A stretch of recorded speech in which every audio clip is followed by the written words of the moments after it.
Living with a chronic respiratory condition doesn't mean giving up the things you love to do. At BluZone Health, we're here to help you breathe easier and rebuild your strength. Our online cardiopulmonary rehab program offers tailored exercises, self-management training, and expert support from certified respiratory therapists. Accessible anytime, it's designed to reduce breathlessness, improve lung function, and empower you, all while connecting you with a supportive community. Visit BluZone.health and take the first step towards stronger lungs and a healthier future. BluZone Health. Breathe better, live better.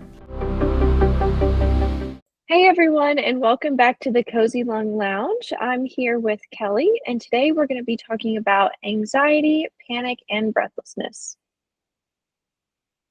Welcome, everybody. Panic and anxiety and breathlessness are really common in people with not just COPD, but asthma, bronchitis, and interstitial lung disease as well. And there's a couple of things you can do to break that cycle, because that's really what it is. You feel your chest just start to tighten up, and then you get a little nervous. And then that nervousness sometimes can lead to, and your chest is tightening up a little bit more, and now you're getting a little bit more anxious, and then you're getting even more breathless. So how do we break that cycle? How do we stop that spiral from even starting? Just break it right in the beginning. It doesn't just apply to that one episode of shortness of breath. I mean, anxiety, when it comes to breathlessness, can affect your whole lifestyle. A lot of times, if you get really anxious when you feel a little bit of shortness of breath, it may stop you from exercising, and it may stop you from going out to do the things you like to do, like shopping, going to social events, spending time with friends and family if it's away from the home. So it can really be a really impactful thing on your whole life. So this is an important topic to see if we can try to break that cycle. Most definitely. And I think that it's not just anxiety from feeling short of breath or feeling that your chest is tight. I think it's everyday anxiety about all kinds of things. People have anxiety about what's happening, what's not happening, what's happening in the world, what's happening in my family, what's this person doing, what's that person not doing. And just being able to say, it's all okay. Everything's going to be okay. Everything is going to work out just fine. And not thinking about all those other people and other things. And my number one tip would be turn off the news. You don't need to add to what's going on in your life by worrying about something that's happening halfway across the globe. So just for general anxiety, but for anxiety and panic surrounding your shortness of breath, there's definitely some exercises and some tips that you could do. This episode is coming out in November, so this is in the midst of the holiday season. And so you don't want to be missing out on family events or get really anxious and worried. So this is a great episode just to learn a little bit more about managing that anxiety, to see if you guys can just have a better holiday season. The holidays can be very, very stressful. And I think the tips and tools we're about to give you will be very, very helpful. So what actually happens when somebody starts to get a little bit worried or anxious about something? What happens in your body?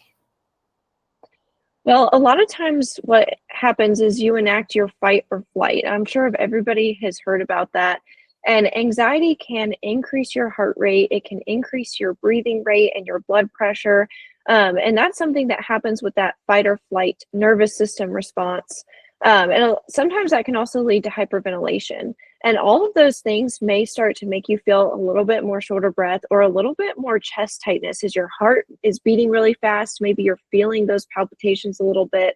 Anxiety can cause some real physiological responses that can be alarming and can honestly make that shortness of breath worse. And I think just being aware of your breathing. Sometimes when we're doing something stressful, or we're in a hurry, or we're trying to get something done, or we're late to be somewhere, we don't check in with our breathing, and we realize all of a sudden, oh, when was the last time I took a nice, slow, deep breath?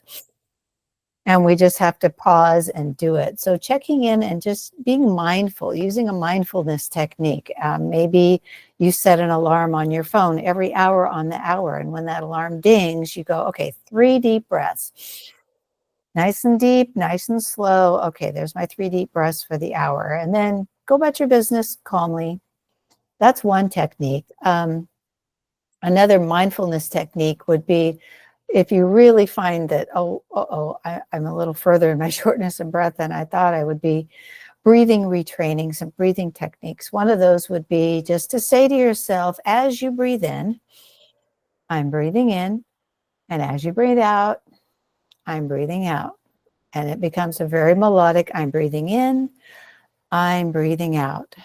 And using your pursed lip and diaphragmatic breathing, coupling it with that, I'm breathing in, I'm breathing out. I'm breathing in, I'm breathing out.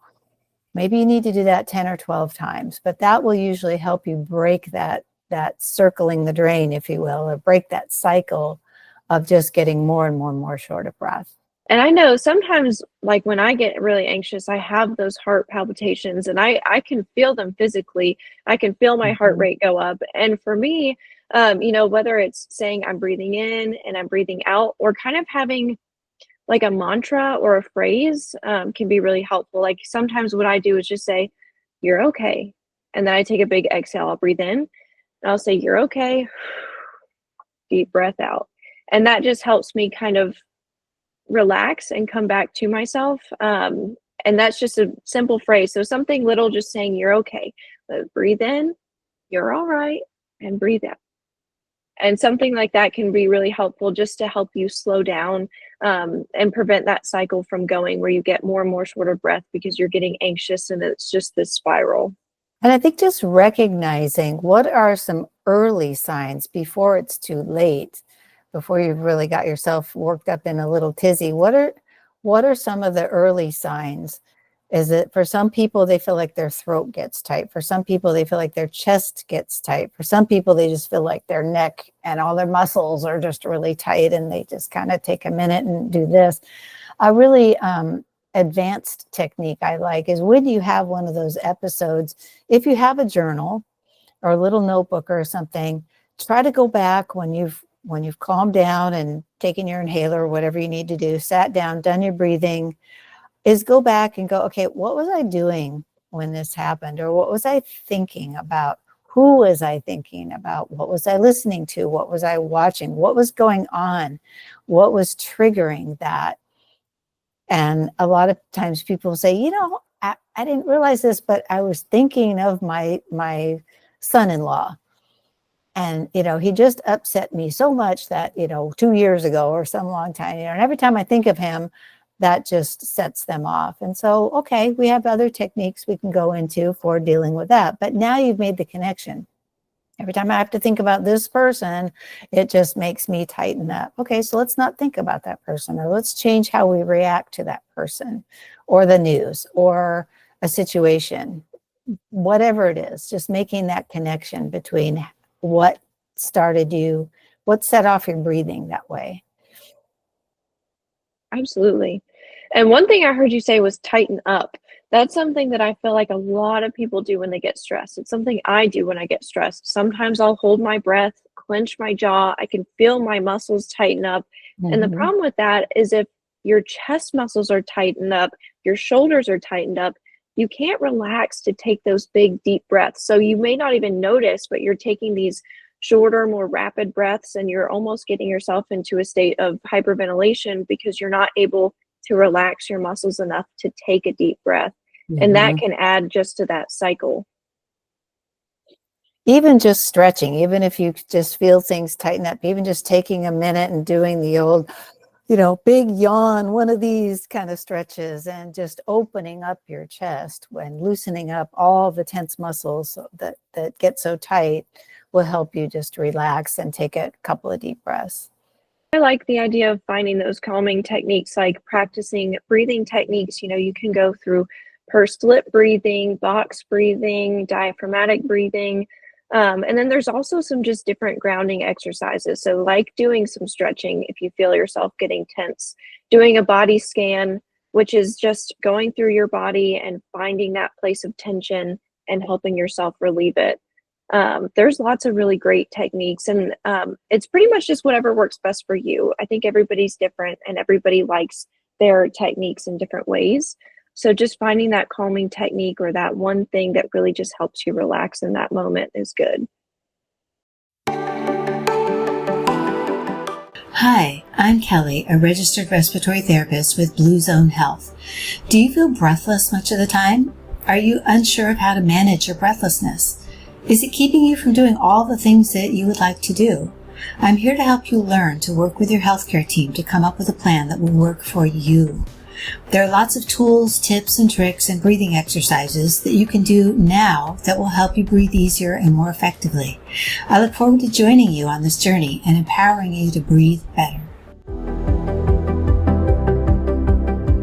Some other strategies that I like, visualization. I really like this, not when you're in trouble and when you're feeling short of breath, but when you wake up in the morning, just visualizing yourself having an easy breezy breathing day. Nothing's going to get to you. Nothing's going to bother you. Life is good. Your breathing is A1, just fine. And just telling yourself, I'm going to get this done today, or today I plan to do this, and I am going to get that done today. I'm going to go have fun today. I'm going to go to the movies with my friends today. Just seeing yourself completing all the things that you want to do. And I think the other thing, to help you go out and do all the things you want to do and stay active and social is to put a plan in place. Because you don't want to have anxiety about not having a plan for what to do when you have anxiety or breathlessness, because that just kind of all builds on itself. So what would you recommend is kind of, do you write this plan down? Do you tell other people about it? What do you think? I think always having a plan is good. We talked in another episode about action plan, which is good, but maybe we also need to do kind of a mini action plan of what happens when we first feel that tightening up. And I'll tell you a story. What happens a lot is not knowing where your rescue inhaler is. If you have a rescue inhaler, always know where it is, because sometimes what will happen is someone will get very short of breath and they'll start to panic a little bit, and then they're going to go find their rescue inhaler, but it's not where they thought it was. That adds to the panic factor a little more. Okay, where is it? Where did I leave it? Is it in my purse? Is it in the car? Did I leave it on the entryway? Did I leave it in the kitchen counter? Is it in the bathroom? Where is it? What did I do with it? So always knowing where your rescue inhaler is, or maybe you have a couple in different places. And then if you don't, I've had some really bad cases where the more shorter breath that you get and the more panicky you get, the more your oxygen level goes down. And the more your oxygen level goes down, you can't think straight. And now you have no idea where your inhaler is. And now you forgot what you're looking for, because all you can think about is your breathing. And so that's just one thing, having that plan in place. And besides your inhaler, then what exercise will you do to relax? What is your go-to? And I think it's important to have a go-to. So there's apps out there. I like the app Calm. It's CALM. It's free. It kind of promotes itself as a sleep app, but actually there's a lot of just soothing, calming, breathing exercises on there that you can do. Maybe you have YouTube on your phone. Keep your earbuds with you at all times so people aren't having to figure out what you're doing, but keep your earbuds in. Maybe you have some calming music on YouTube, classical music, some just have some Vivaldi or some Bach or something saved in your favorites. So you can just boom, boom, boom, go to it. You've got your earbuds in and listening to your favorite music or whatever it is that calms you down. Just some nature videos. There's a lot of YouTube videos on Zen monks that they have the I forget what you call them now, the water drums. I can't remember what they're called, but anyway, just some calming, soothing chimes, just Tibetan chimes, if you will, that and crystal bowls playing and things like that. Those are just calming. And do we have a mindfulness video on BluZone? There are lots of mindfulness videos on BluZone. I think they're pretty much on every week of the program. So, if that's something that you want to do is join BluZone Health, there's lots of mindfulness videos.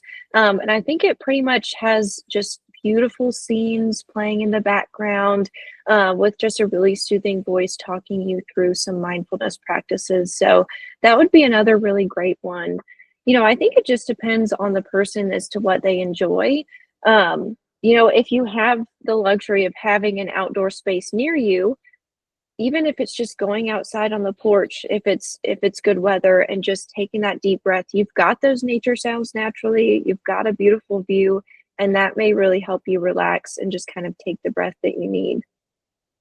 I think my breathlessness video or audio podcast is also on the BluZone website. And I made that one specifically for somebody who was starting to feel short of breath and starting to enter that spiral. And just press play, close your eyes, put your buds in, and follow along with my breathing. That's available on BluZone website as well. It's really interesting because the whole point of the fight or flight mechanism in the body was created way back when there were cavemen, and they had to use fight or flight when they were running for things like tigers and lions and bears, and that's what it's meant for. And now our fight or flight is still around, but it's triggered a lot of times by anxiety from things that have happened in the past, things that might be happening in the future. It gets enacted by so many things around us that are honestly out of our control. And so we have to realize that in those moments where we get really anxious, our fight or flight is kicking in. We're not being chased by anything. We a lot of times are not in a life or death, bodily harm experience where you may be hurt. And so it's that time and that, realization and going through some of these practices to realize it's okay. This panic is just here. It's just a physiological response to something that's going on in my brain that's not actually going to hurt me right now. So let me take some time to calm down before I get myself into a spiral and cause a shortness of breath and then end up in a whole other world of concern. Exactly. And again, stop scrolling, stop reading other people's drama. Be careful what TV shows you watch, Netflix, just being mindful of what you're taking in, and not worrying about other people's drama. If other people choose to live their lives that way, let them. That's okay. Nothing you can do about it. You can't change anybody else, only yourself and how you react to things. And I think for someone with COPD and asthma, that's a very important thing to recognize, is how much other events and other things can trigger you. And it could be very subtle and it doesn't come out until later when you're thinking about it again. So if breathlessness is your main anxiety piece, if you get really anxious with any amount of shortness of breath, that's something where that plan is really going to come into place. Having a plan where your inhaler is, what techniques help calm you down, talking to your doctor and making sure you have a plan with them. And then also continuing to be physically active. There is definitely a difference between being out of breath from physical activity and being short of breath. And I know a lot of times when people start to maybe they've been diagnosed with a condition, maybe you've got COPD, asthma, whatever it may be, and you start exercising and you feel some of that out of breath from your physical activity, it can get mistaken for shortness of breath and that tightening. And you can think it's a little bit more of a concern than it actually is. So I just want to continue to remind you guys to exercise, because exercise is going to really help you. And the less you exercise, and especially if you stop exercising because you're fearful of shortness of breath, the more it's going to happen. So making sure that you're doing exercises, even if it's just a light, relaxed walk, that kind of stuff is so important to help prevent shortness of breath long term. And it may come with a little bit of that out of breath feeling, but it shouldn't be that shortness of breath feeling. that's a great point. You've got to move your body every day. And I've had patients tell me, so how I can't even walk 10 feet without being out of breath. But in one of my classes that I teach, I say, okay, visualize a marathon runner, somebody who just ran a marathon and he's at the finish line and he's all doubled over and he's panting and is that person short of breath or are they out of breath? And that distinction between that person is out of breath, short of breath is when you cannot catch your breath. And you're so right, Amy, because people come into class and they start to feel that little extra breathing effort, and it gets translated as I can't breathe. And yes, you can, just go slow. I'm breathing in, I'm breathing out. I also happen to be walking. I'm breathing in, I'm breathing out as I walk, and you will get through it. And it will help you more than I think you realize, continuing to do that exercise and continuing to be social and to go out and do social events as best you can and as comfortably as you can, because that will also help with anxiety, is finding those good times to be around friends and family and do the things you love to do, whether that's shopping or going to the movies. So don't let breathlessness and shortness of breath be a reason to prevent you from doing the things that you want to do and prevent you from exercising. Absolutely. Please at least exercise and walk. If you're really having a tough time doing that, make an appointment with your doctor, have a 6-minute walk test done so we can properly assess you for oxygen need. But more often than not, just because you're short of breath doesn't mean you need oxygen. It means you just need to be reconditioned a little bit. But just to make sure, go see your doctor, have the 6-minute walk test done, and take it from there. Awesome. Well, I hope this was a great episode for everybody, just to learn a little bit more about the breathlessness cycle and how to stop it. Some different calming techniques to really help you get out and do the things that you want to do with a little bit less anxiety, hopefully. So just let us know what you think, and let us know what techniques work best for you to help you calm down and relax in those moments of anxiety. Amy, where can they let us know?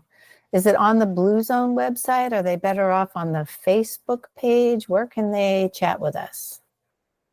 Absolutely. They can chat with us on Facebook. You know, we normally post when these episodes come out. You can comment on our YouTube page if you are watching the video version of our podcast on YouTube. And you can also reach out and contact us on the BluZone Health page. So we are available in lots of different aspects. So please reach out with anything that you need, and we're always here to help. Awesome. All right. Thanks, everybody. We will see you on the next episode. Bye, everyone.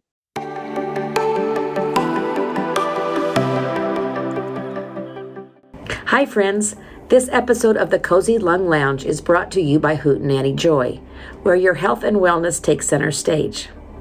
At Hootenanny Joy, we know how overwhelming it can be to stay on top of your health, especially when life gets busy or chronic illness adds challenges.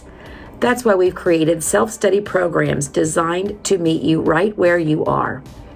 These programs are simple, flexible, and packed with tools to help you thrive. And they come with something extra, access to a live health coach. That's me, to guide you every step of the way. Whether it's improving your sleep, learning to nourish your body, or managing stress, our programs combine proven science with practical, real-life strategies. You can work at your own pace, get the answers you need during coaching sessions, and feel confident you're making progress. Ready to take that first step? Visit hootenannyjoy.com to explore the programs and choose the one that fits your journey best. Hootenanny Joy, because your health deserves a little joy.